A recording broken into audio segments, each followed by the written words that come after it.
Alright, got some muse hysteria for you.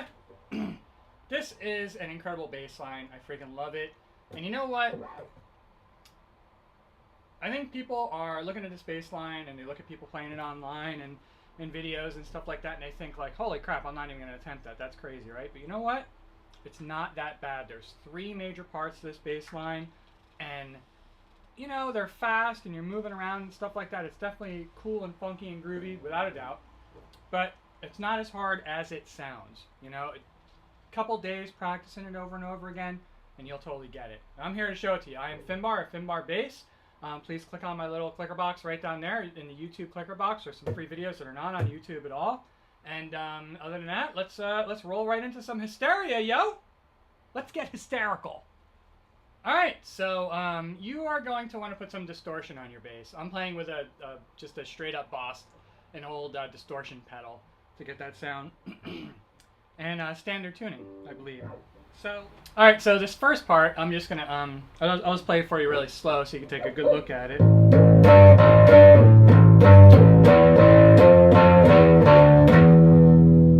Let's see if I can get a little bit slower. Whoop.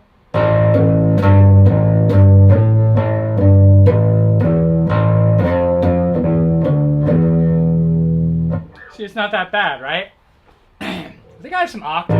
I think I have an octave on there too. Effect. Okay, so what you're doing here is you're playing the A string open twice, right? And you're kind of going to be using the A string as sort of a pedal note, and then the E string, and then the D string, right? So you're kind of going to be droning on those notes a little bit.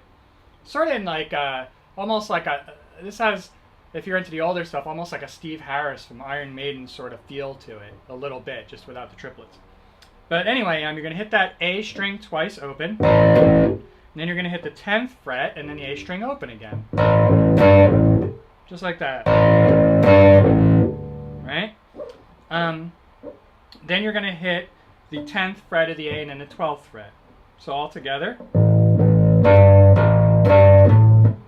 And then open again. So just like this. See that? You could learn that in less than 2 minutes, and it's gonna sound just like the song. Just like that. And then what you're gonna do is you're gonna hit the 10th fret, right? And then open again. And then the 7th fret and then open again. Whoops. Very simple.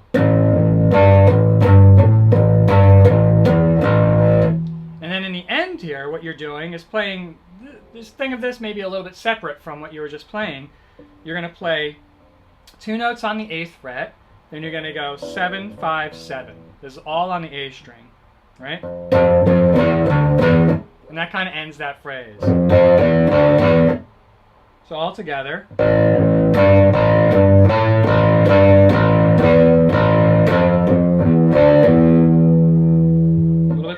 Faster.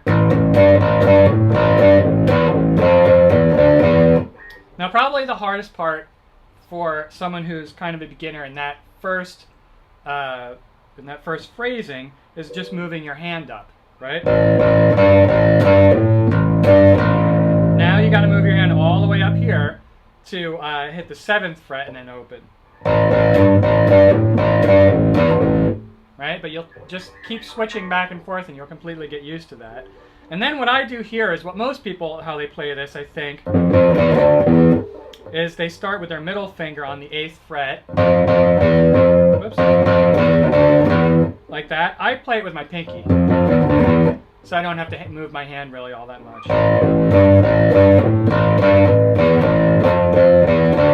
See, when you hit that 7th and open, right here, just switch and have your pinky there. Not that hard. Then you're going to do a similar run. Okay, so the next part's going to be on the open E string, and I'll just play that for you kind of slow. That should look familiar to you. That's one of the great things about this song that makes it easier than it seems, is no matter what, if you're going to play on the, you're going to be playing on the A, the E, or the D, you always start with that.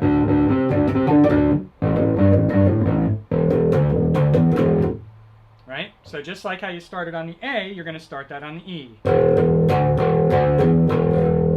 And then now what you're going to do different is you're going to go to the 15th fret, right?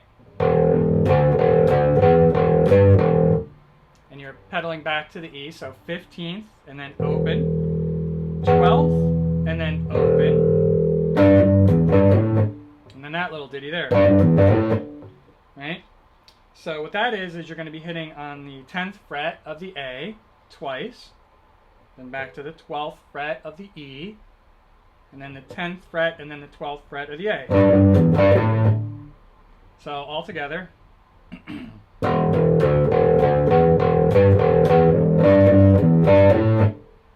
Just like that.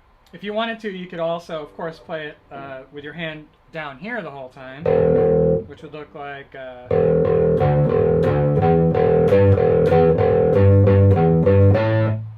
So you got that? Instead of... I prefer that up there, but if you like the fatter sound, you could play it down a little bit lower. And as you guessed, or actually as I just told you previously, like a second ago,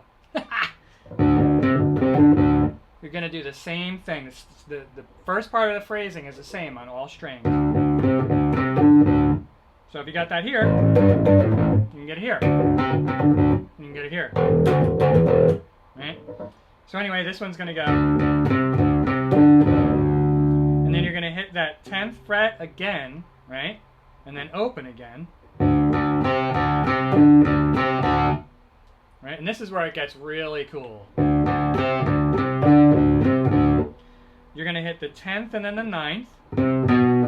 Back to the open. 9th and the 8th. Back to the open. And 8th and then the 7th. And instead of hitting the D open, then you're gonna be going back into the A phrasing, so you hit the A open. So all together, I'll try and do that slow.